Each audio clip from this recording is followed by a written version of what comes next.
जिनको आत्मलिंग के रूप में भी पूजा जाता है।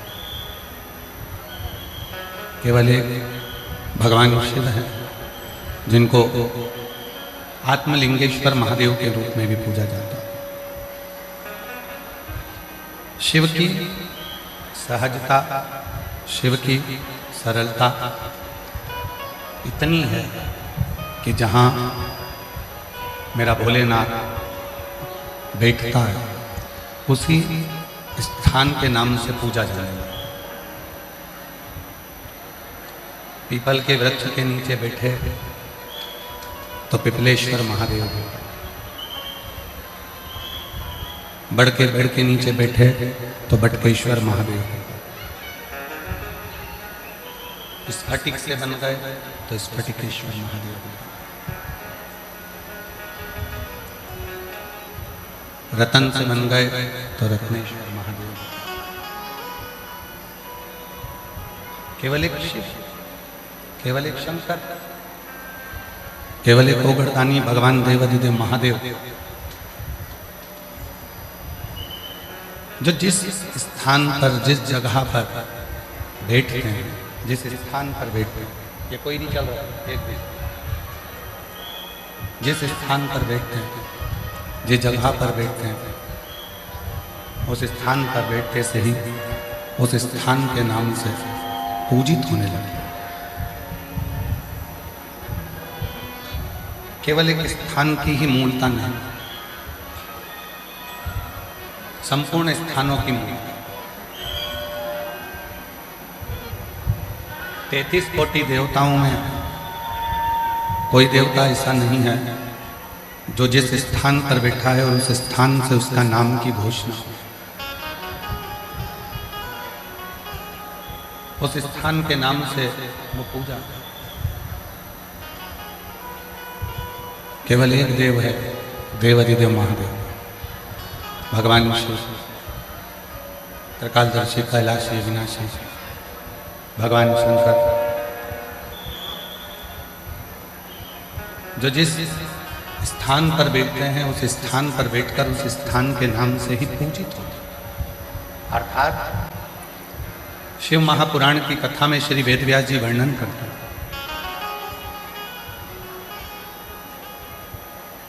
कि शिव को ढूंढने के लिए या भगवान शंकर को प्राप्त करने के लिए बहुत दूर जाने की जरूरत नहीं। भगवान शंकर को प्राप्त करने के लिए, भगवान शंकर को ढूंढने के लिए बहुत दूर पहुंचने की जरूरत नहीं। तुम जहां बैठोगे, तुम जिस स्थान पर बैठोगे, जिस स्थान पर तुम उसको पुकारोगे, वो उसी स्थान पर आपको मिलेगा। पीपल के वृक्ष के नीचे बैठकर पुकारा तो पिपलेश्वर का दर्शन, बट वृक्ष के नीचे बैठकर पुकारा तो बटकेश्वर का दर्शन। जिस भूमि पर, जहां आप देवाधिदेव महादेव को पुकारोगे, वो महादेव आपको उसी स्थान पर मिले।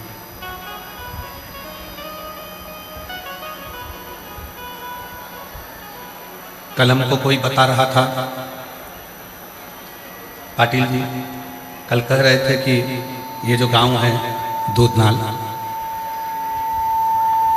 केवल 700 लोगों का गांव है। कल किसी ने बताया कि यहाँ की जो दूधनाल गांव की जो संख्या है, कुल टोटल 700 है।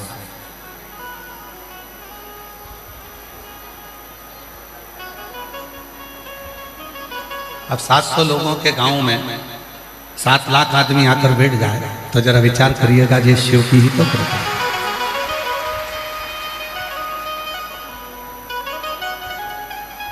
ये शिव की ही तो दाता है।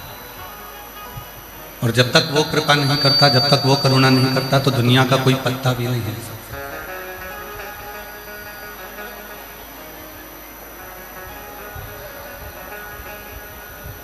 लाखों की संख्या में आप लोग आए हैं।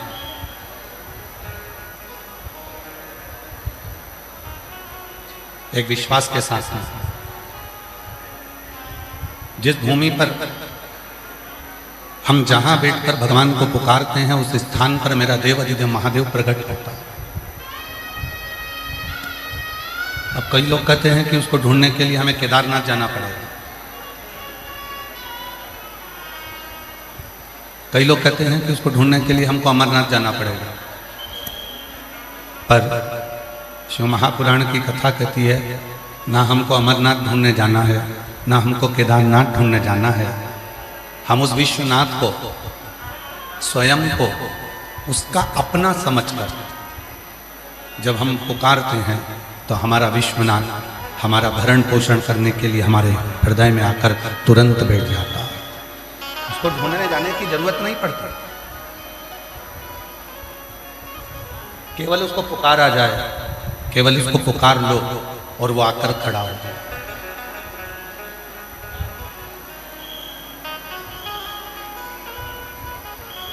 एक संबंध भगवान से बना लो, वो तुम्हारे सामने आकर खड़ा हो जाए। शिव महापुराण में शिव भक्त के लिए 4 गुण बताए गए।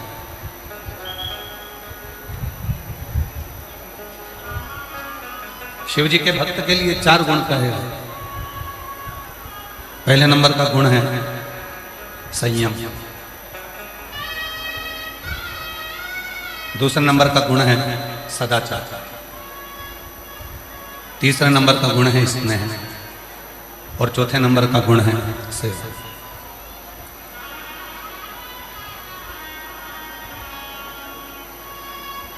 भगवान देवाधिदेव महादेव भगवान शंकर माता पार्वती जी को जब महाकाल वन में भ्रमण करा रहे थे, महाकाल वन में जब घूम रहे थे, भ्रमण कर रहे थे, तो भगवान महाकाल राजा ने, स्वयं भगवान शिव ने मां अम्बा जगदम्बा पार्वती जी को महाकाल वन में कहा था, पार्वती, शिव भक्त का सबसे बड़ा गुण होता है उसके भीतर का संयम।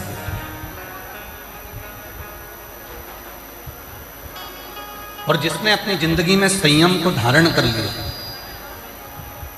जिसने अपने जीवन में संयम को धारण कर लिया, फिर वो जीव कभी भटकता नहीं।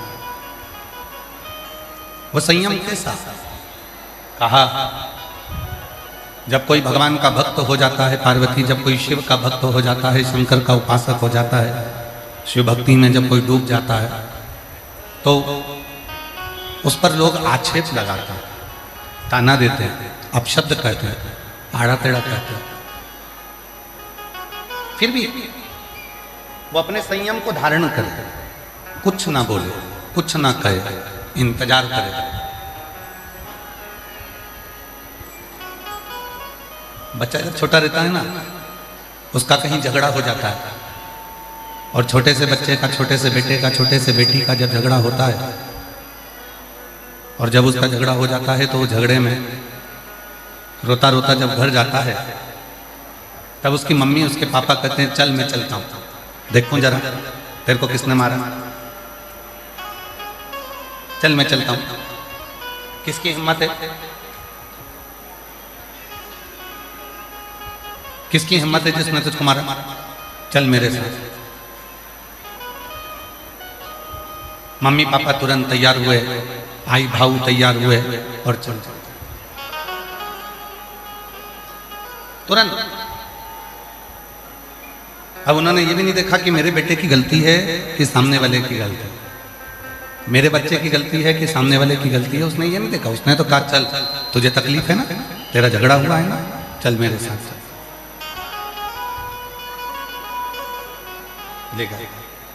बस मेरा वो घड़दानी, मेरा शिव और माता जगत जननी जगदम्बा अम्बा पार्वती, शिव और शक्ति ऐसे ही। उसने ये नहीं देखा मेरे शंकर भगवान ने कि तुमने पाप कितना करा, मेरे शंकर भगवान ने ये भी नहीं देखा कि तुमने पुण्य कितना करा। मेरे शंकर भगवान ने तो केवल इतना देखा कि इसने मुझे पुकारा, इसने मुझे निवेदन करा, इसने मुझे पुकारा। और जब उसने पुकारा, जब उसने निवेदन किया, जब उसने पुकारा, बस मेरा देव अधिदेव महादेव, मेरा शंकर, मेरा उघड़दानी, मेरा शंभु, मेरा त्रिकालदर्शी, मेरा कैलाशी अविनाशी, मेरा शिव तुरंत उसी समय पर उसका साथ देने के लिए आ गया। संयम,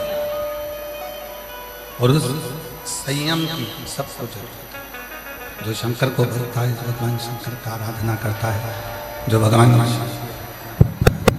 जो भगवान शिव की आराधना, अच्छा चलता चलता तुम लोग वापस उसको गड़बड़ कर देते हो यार भाई।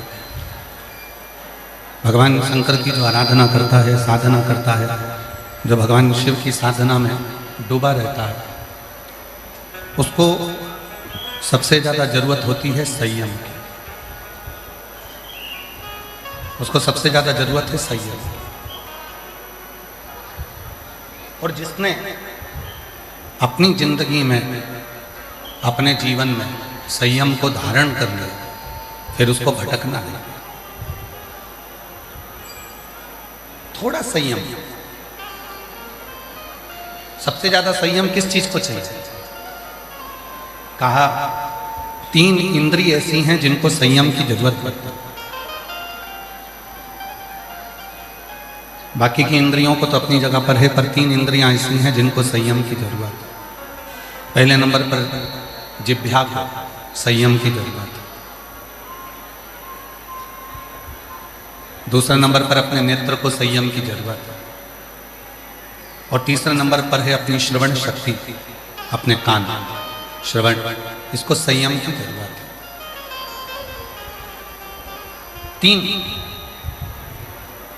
5 कर्मेंद्री, 5 ज्ञानेंद्री और 1 मन।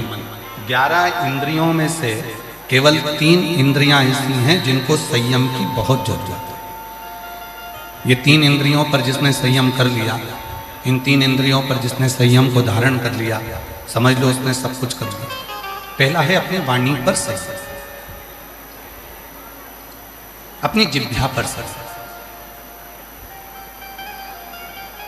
कितना सुंदर कहा है किसी ने कि वाणी ऐसी बोली है जो मन का आपा खो।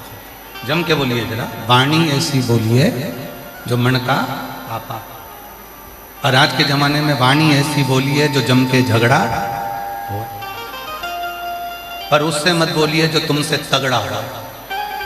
फिर कभी कभी तुम्हारी वाणी ऐसी जगह बोल जाते हो जहां पर फिर झगड़ा उत्पन्न हो जाता है, लड़ाई हो जाती है, विवाद हो जाता है, तकलीफ उत्पन्न हो जाती है, विवाद उत्पन्न हो जाता है।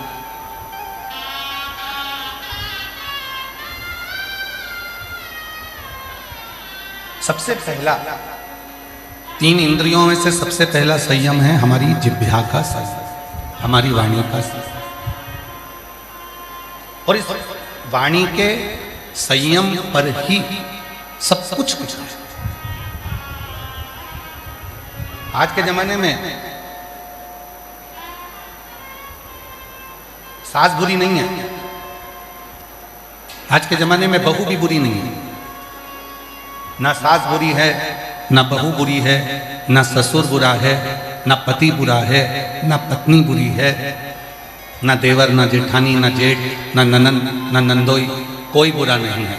सबसे ज्यादा बुरी है आपकी जिह्वा, आपकी वाणी। और जिसने अपनी वाणी पर संयम करा, जिसने अपनी वाणी को संयमित कर लिया, जिसने अपनी वाणी को संयम में रखना प्रारंभ कर लिया, उसकी जिंदगी सार्थक हो। पहले एक प्रसंग सुनाया था, आज फिर वो प्रसंग स्मरण में आया।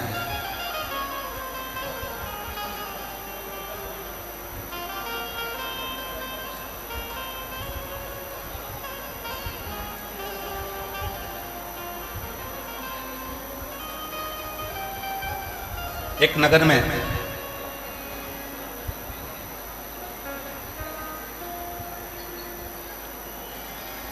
एक नगर सेठ रहता था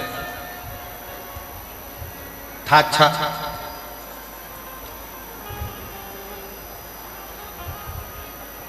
पर उसकी वाणी ठीक नहीं थी, बोलता हर कुछ था। एक दिन राजा ने उसको बुलाया और राजा ने कहा अपने नगर का सेठ है, अपना फर्ज बनता है कि इसको अपना महल दिखाया जाए। राजा ने नगर सेठ को बुलाया, महल दिखाया। सेठ जी से पूछा, बताओ सेठ जी महल कैसा बना? सेठ जी ने कहा महाराज महल तो अच्छा बना, पर इसका दरवाजा बड़ा छोटा था। तो राजा ने कहा दरवाजे से होना जाना क्या? सेठ जी बोले महाराज दरवाजा छोटा है, जब तुम मरोगे तो तुम्हारी अर्थी कैसे निकलेगी? राजा को गुस्सा आ गया और राजा को क्रोध आया और राजा ने कहा इसको बंद करो, अंदर जेल में ले जाओ, इसको ले जाओ। अंदर बंद करा जा। राजा ने उसको कारागार में बंद कर दिया। थोड़ी देर बाद उसकी पत्नी आ गई। पत्नी ने कहा, महाराज मेरा पति यहाँ आया था। राजा ने कहा, तेरे पति को बोलने के लक्षण नहीं है, उसमें अकल नहीं है, हर कुछ बोलता है। तेरा पति ने महल देखा और महल देखकर कहा कि महाराज दरवाजा छोटा है, जब राजा मरेगा तो इसकी अर्थी कैसे निकलेगी। इतने में पत्नी बोली, महाराज मेरे पति को बोलने के लक्षण नहीं है, उसको क्या करना, अर्थी कैसे निकलेगी। पत्नी बोली, उसमें तो अक्ल नहीं है महाराज, उसको क्या करना कि अर्थी कैसे निकलेगी। अरे राजा को काट काट के निकाल देंगे। अब तो राजा को और गुस्सा आ गया। राजा ने उसकी पत्नी को भी बंद कर दिया। थोड़ी देर बाद उसका बेटा आ गया। बेटे ने कहा, महाराज मेरे माँ बाप आए थे। राजा ने कहा, तेरे पिताजी को बोलने के लक्षण नहीं और ना ही तेरी माँ को बोलने के लक्षण। तेरे पिताजी ने कहा, जब महाराज मरोगे तो तुम्हारी अर्थी कैसे निकलेगी, और तुम्हारी माँ कहती है कि काट काट के निकाल देंगे।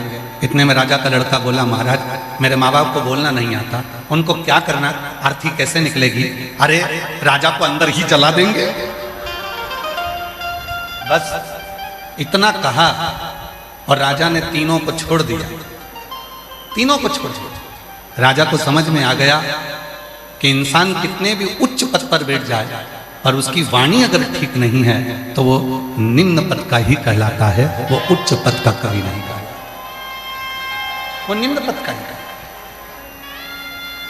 सबसे ज्यादा जरूरी है वाणी की संयमिता। सबसे ज्यादा जरूरी है हमारे वाणी की संयम। 3 इंद्रियां ऐसी बताई गई है, जिन्होंने अपनी 3 इंद्रियों पर संयम करा, उन्होंने अपनी पूरी जिंदगी पर संयम कर लिया। पहले नंबर पर है अपनी जिह्वा, दूसरे नंबर पर है अपने नेत्र और तीसरे नंबर पर है अपनी श्रवण शक्ति। पहले नंबर पर है अपने जिह्वा। अपनी वाणी पर संयम करना चालू करो। ना सास बुरी है, ना बहू बुरी है, ना ससुर बुरा है, ना सास बुरी है, ना कोई बुरा। बुरी ये वाणी है जो मुख से निकलती है, अपशब्द करती है, ताना देती है, आड़ा टेढ़ा करती है। केवल एक ये वाणी ऐसी है जो शब्द का तोल मोल कर जवाब नहीं देती। ये वाणी, और ये वाणी जिस दिन हमारे संयम में आ जाएगी, ये वाणी जिस दिन संयम में हो जाएगी, उस दिन भगवान को पाना दूर नहीं होगा।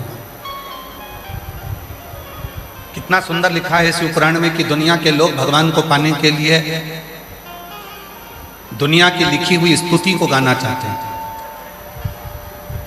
प्रत्येक संसार के जितने भी संत हैं, महात्मा हैं, जितने कथाकार हैं, जितने योगी, जितने सन्यासी, जितने तपस्वी, जितने साधक, जितने उपासक, सब आपसे निवेदन करेंगे कि ये वाली स्तुति पढ़ो, ये वाला स्तोत्र पढ़ो, ये वाला पाठ करो, ये वाला पाठ करो।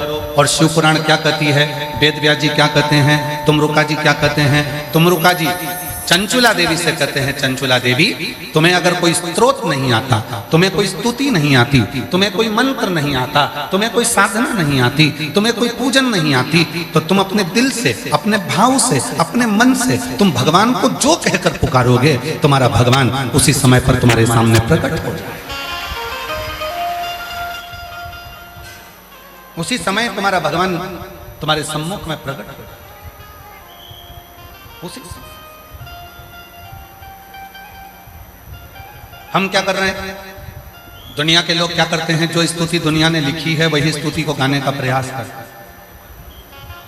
जो स्तोत्र दुनिया ने लिखा है उसी स्तोत्र को गाने का प्रयास करते हैं। कभी अपने मन से भी आप कुछ स्तुति को गुनगुनाओ, कभी अपने मन से भी उस परमात्मा के लिए कुछ स्तोत्र को गुनगुनाओ, कभी अपने मन से भी उस परमात्मा को कुछ पुकारो, कभी अपने मन से भी उस परमात्मा के स्मरण को पुकारो। कुछ स्तुति, कुछ मंत्र, कुछ साधना, कुछ अपने भीतर के होना चाहिए। कुछ स्तुति अपने भीतर की होना चाहिए, कुछ मंत्र अपने भीतर के होना चाहिए।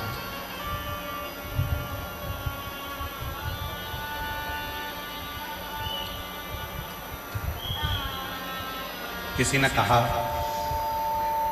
खूब अच्छे अच्छे पाठ करो, भगवान मिल जाए। किसी ने कहा खूब अच्छे अच्छे स्तुति पढ़ो, परमात्मा मिल जाएगा। किसी ने कहा अच्छे अच्छे मंत्र का जप करो, परमात्मा मिल जाएगा। किसी ने कहा इतने घंटे की साधना करो, परमात्मा मिल जाएगा। पर शिव महापुराण की कथा कहती है मत बैठो 4 घंटा तुम तप करने के लिए, मत बैठो तुम 5 घंटा साधना करने के लिए, मत बैठो तुम आराधना करने के लिए, पर इतना जरूर करो, घर में जो सदस्य रह रहे हैं, घर में जो माता पिता रह रहे हैं, घर में जो बुजुर्ग रह रहे हैं, घर में जो सदस्य निवास कर रहे हैं, उनके प्रति प्रेम का भाव रखना प्रारंभ कर दो। मेरा शंकर भगवान तुम्हारे सामने प्रकट हो जाए।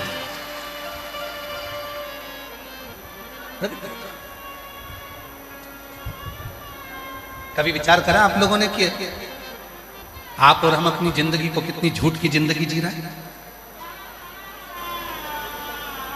यहाँ जितने कथा को श्रवण करने के लिए बैठे हैं और जितने फेसबुक यूट्यूब पर कथा सुन रहे हैं, जितने आस्था चैनल पर कथा सुन रहे हैं, जितने पुरुषोत्तम मास के महीने में ये 2 बजे से 5 बजे तक दुधनाल गांव से, महाराष्ट्र से जो कथा चल रही है, धाराशिव जिले से, इसको श्रवण करो।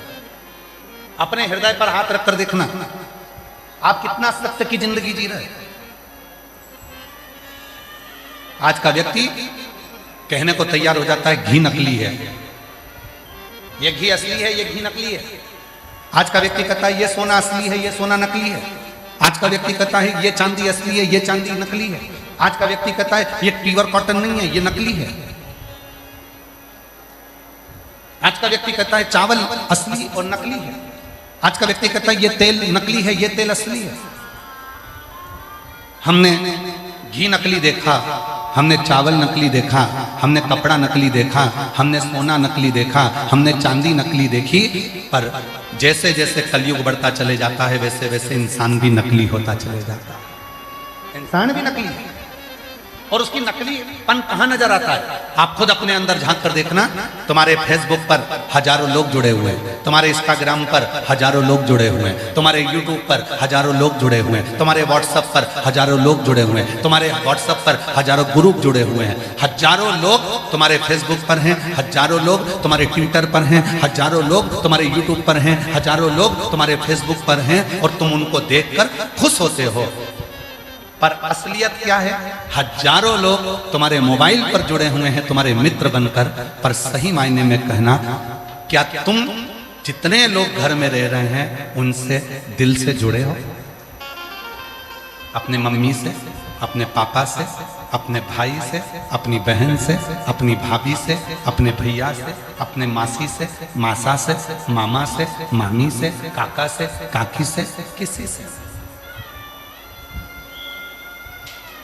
व्हाट्सएप पर बैठकर मैसेज में बात करने का आपके पास समय होता है दूसरों से, इंस्टाग्राम पर बात करने का समय होता है दूसरों से, फेसबुक पर बात करने का समय होता है दूसरों से, यूट्यूब पर जवाब देने का समय होता है दूसरों से, पर घर में 5 लोग निवास करते हैं, 4 लोग रहते हैं और एक दूसरे से बात करने की फुर्सत आज के व्यक्ति को नहीं होती। इससे बड़ा नकली व्यक्ति और कहां होगा? इससे बड़ा नकली व्यक्ति कहां होगा? घर में प्रवेश करो, रात्रि का विश्राम करो, पत्नी और पति दोनों मोबाइल को उठाकर थोड़ा कोने में रख दो। बच्चों से बात करो तो थोड़ी देर के लिए मोबाइल उठाकर कोने में रख दो। बच्चे अपने माँ बाप से बात करें तो अपना मोबाइल उठाकर कोने में रख दो। जिस माँ बाप ने तुमको जन्म देने के लिए 9 महीना माँ ने गर्भ में रखा, उसको तुम 9 मिनट नहीं देते। जिस पिता ने कमा कमा कर अपनी पूरी जिंदगी का धन तुमको दे दिया, उसको तुम 2 मिनट नहीं दे पाते। और केवल एक mother's day, father's day, children's day,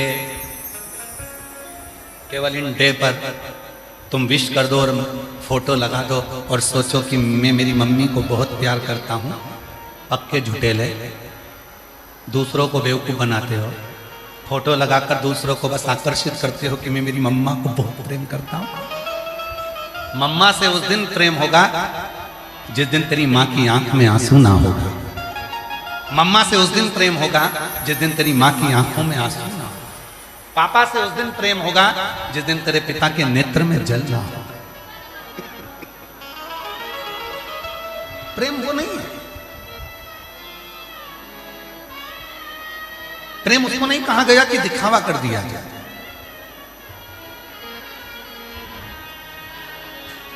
खूब प्रेम के किस्से चलते हैं,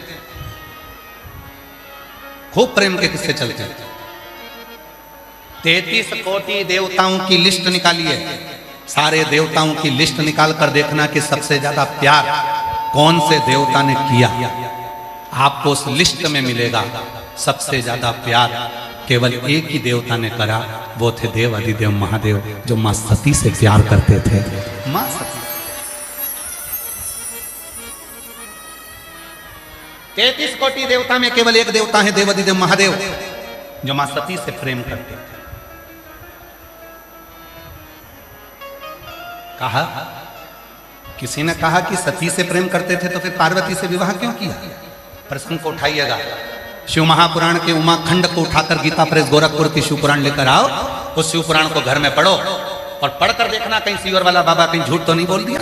इसलिए पढ़ना जरूरी है, अध्ययन करना जरूरी है। कि सीवर वाला महाराज कथा बाजता है तो हम पढ़ें कि उसने सही बोला कि झूठ बोला।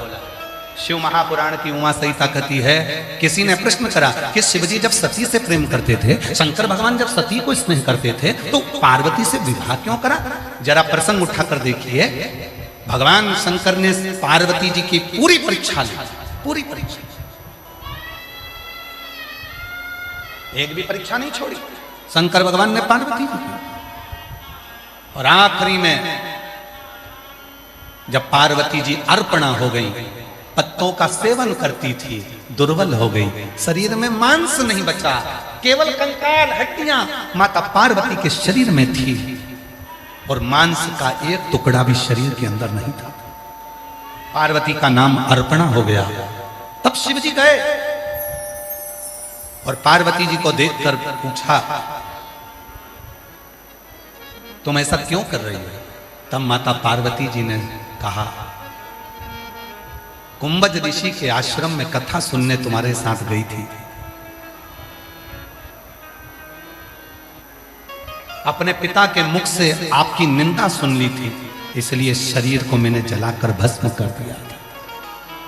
शंकर जी ने समझ लिया कि मेरी सती पार्वती बनकर आ गई है, तब उसको स्वीकार किया, तब उसको अपना 33 कोटि देवताओं की लिस्ट निकाली है। कोई कहता है ये भगवान का इनसे प्रेम था, इनका अधिक प्रेम था, कोई ने कहा इनका अधिक प्रेम था, कोई ने कहा इनका अधिक प्रेम था। 33 कोटि देवताओं की लिस्ट निकाल कर देखिए, केवल एक देवता है देव अधिदेव महादेव, जिन्होंने अपनी सती से इतना प्रेम करा कि सती प्राणों को छोड़कर भी चली गई तो माता सती के शरीर के भस्म को अपने तन पर धारण कर लिया। सती मरकर चली गई, प्राण छूट गए, तो सती के शरीर को अपने कंधे पर धारण कर कर तांडव करना प्रारंभ कर दिया। सती चली गई तो उसके शरीर के मुंड की माला अपने गले में धारण करना प्रारंभ कर दिया। सती के जाने के बाद अब तुम्हारी लिस्ट निकालो, तुम्हारे मोहल्ले में देखो, तुम्हारी कॉलोनी में देखो, तुम्हारी सोसाइटी में देखो, तुम्हारे रिश्तेदारों में देखो, जिनकी पत्नी चली गई वो फेसबुक पे दूसरी ढूंढ रहे हैं।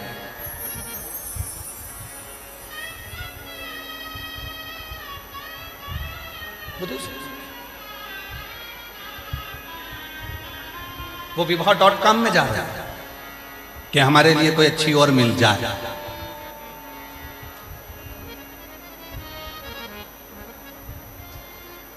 कहां गया वो रिश्ता, कहां गया वो संबंध?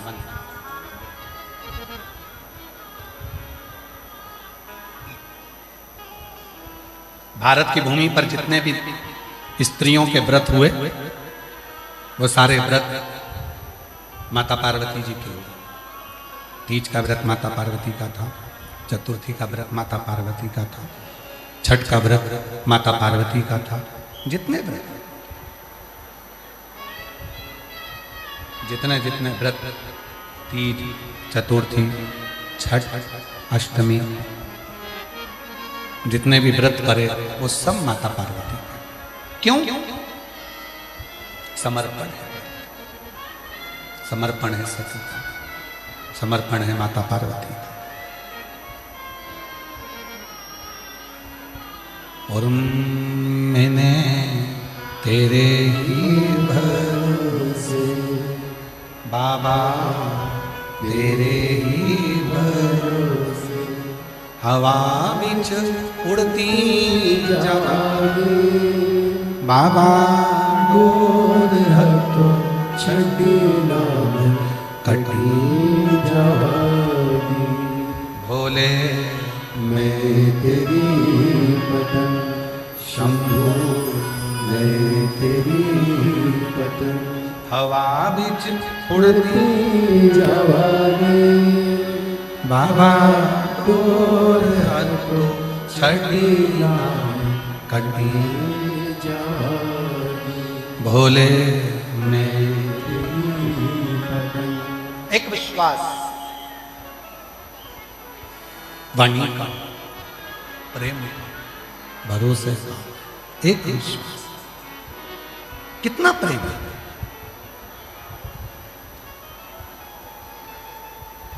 कितने लोग तुमसे जुड़े हैं फेसबुक पर, वो मायना नहीं रखता।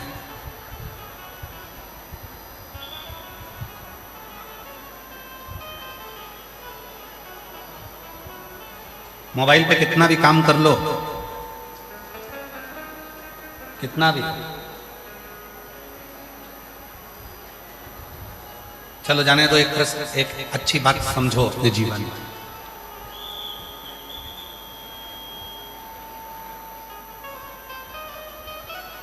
आप उमरगा में रहते हो,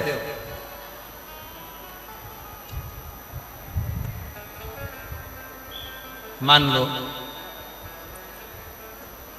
अब कोई मोबाइल पर कहे कि मैंने उमरगा के लिए ये करा, मैंने उमरगा के लिए वो करा, और मोबाइल पर बैठे बैठे उमरगा के लिए करता रहे, पर उमरगा वाले तो कहेंगे भैया इस मोबाइल पर करने से कुछ नहीं होगा, फील्ड में आओ, जमीन पर आओ, और उमरगा की गली गली में जाकर, धाराशिव जिले में जाकर, हमारे प्रदेश में, हमारे गाँव में, एक एक जगह पर जाकर जो जमीन पर काम करता है उसकी मूलता मानी, उसकी मूलता।